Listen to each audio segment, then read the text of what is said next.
And now, because you've all been bad,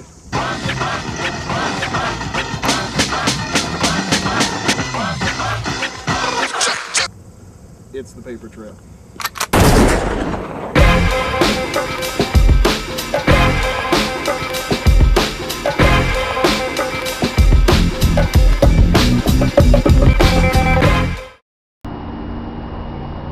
Okay, got my keys, got my wallet.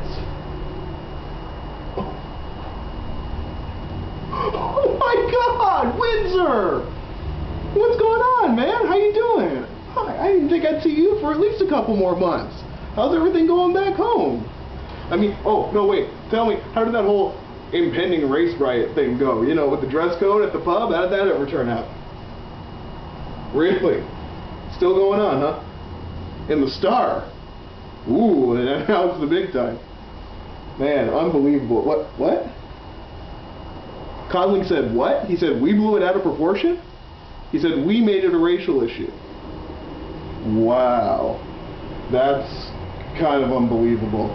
Look, you actually kind of caught me at a busy time, but I want to keep talking to you about this, so, I mean, if you want to come with while I run some errands, is that alright? Cool, well, let's go.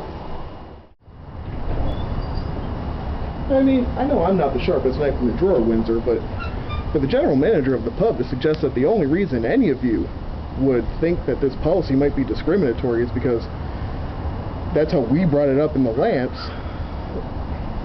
not only is kind of disrespectful to us, it's more disrespectful to you. It's insulting, actually. I mean, to think that you wouldn't have decided for yourselves that a policy that targets, I don't know, tilted hats, big chains, and do-rags targets one segment of the student population more than another. Well, I mean, come on, what do they take you for? At any rate, regardless of what the pub management thinks of you, your intelligence level, or what you're good for, the fact of the matter remains, this is where we now find ourselves. The pub management's on one side of the field, the paragons of virtue who want you to know that this policy is all about your safety. And on the other hand, you have us. And everyone else at the Lance and the other students who are protesting, you know, those rabble-rousing dissidents who like to stir stuff up only for the sake of stirring stuff up. But if this policy of the pubs was as virtuous as they would like you to believe, there's one little small detail in how they went about it that suggests otherwise. And while it's been mentioned, it really hasn't been latched onto like it should. So let's just take a minute and reevaluate it, shall we? Now, whenever people, and by people I mean pub management, the UWSA, Codling, Tweener, whomever, talk about this policy, they're always quick to point out that they worked with members of the campus community.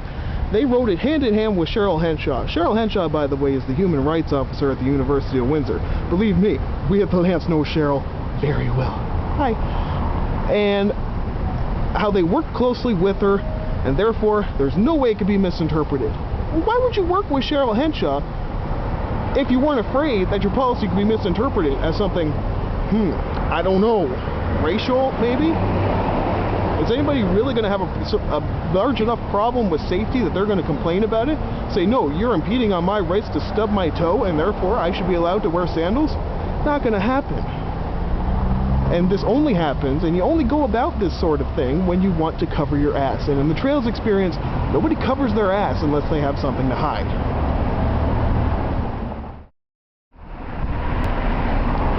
So, what are they trying to hide? Well, I don't know, Windsor, and as much fun as it would be to speculate, I'm afraid that just wouldn't be very nice. However, if you want to have some fun, surf on over to windsorsocial.com, surf any of the photo galleries from any pub night this year, and count the black people. It's not exactly scientific, but it's pretty fun. If you want to add some bonus to it, play again, but this time count the black men. Watch that score just kind of... Anyway, as much fun as I make, the whole thing does kind of sadden me that this is still ongoing, growing even in the wake of mainstream coverage. What saddens me even more is the way the UWSA and the pub management have kind of dismissed any criticism of their policy and shifted the blame back over on us, all the while trotting out the number of students they've spoken with through way of absolution. You know, we'll talk to any student who has a problem. They are more than happy to inform you. There's a difference between talking and listening, and maybe they should try the latter. And here's hoping that at that little open forum they have in the next couple weeks, that's exactly what they do. This ain't going away, and it's not gonna. You can't hide from it. You have to listen to what the people are saying and try and work through it together. So Windsor, always a delight to see you. Warmest regards from the corner of King and Princess in beautiful and historic Kingston, Ontario. Be well. Do good.